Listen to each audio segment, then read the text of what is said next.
అందరికీ శుభోదయం. జూన్ 16, 2026 మదనపల్లి మరియు కలికిరి మార్కెట్ సంబంధించిన సమాచారం. ముందుగా దిగుమతి విషయం చూద్దాం. కలికిరి కానివ్వండి, మదనపల్లి కానివ్వండి, దిగుమతి భారీగా వచ్చింది. ఇక మదనపల్లి అయితే చెప్పాల్సిన పని లేదు, మీకు అందరికీ తెలిసిందే. విపరీతమైన దిగుమతి. కలికిరిలో కూడా దిగుమతి ఏమాత్రం తగ్గడం లేదు. రైతు మిత్ర పీవీఎస్ మండి అధినేత వెంకటేశ్వర ఇచ్చిన సమాచారం మేరకు మదనపల్లి మార్కెట్లో దిగుమతి ఏమాత్రం తగ్గలేదు. ట్రాఫిక్ సమస్యలు ఎంత ఉన్నా కూడా దిగుమతి అయితే తగ్గడం లేదు. ఇక కలికిరి మార్కెట్ ధరల విషయాలకు వస్తే విఏబిఎంఎల్ అధినేత అక్బర్ గారు ఇచ్చిన సమాచారం మేరకు ఈ ఫిల్టర్ గల్ అండ్ క్వాలిటీని మినహాయిస్తే ₹200 దగ్గర నుంచి 270, 280, 290 ఇవి అత్యధికంగా అన్నదప్పటి యావరేజ్ ధరలు.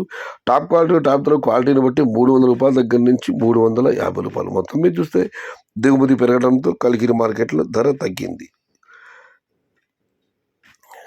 Today Kalikiri market tomato small boxes ₹200 starting rate, ₹340 ending rate. Rythu Mitra PVS మండి అధినేత వెంకటేష్ గారు చెప్తున్నారు, ఏడుగుంటలవాడ శ్రీనివాస ఎక్కడి నుంచి వస్తుంది స్వామి ఇంత దిగుమతి అని. ఆ స్థాయిలో మదనపల్లి మార్కెట్కు దిగుమతి వస్తుంది.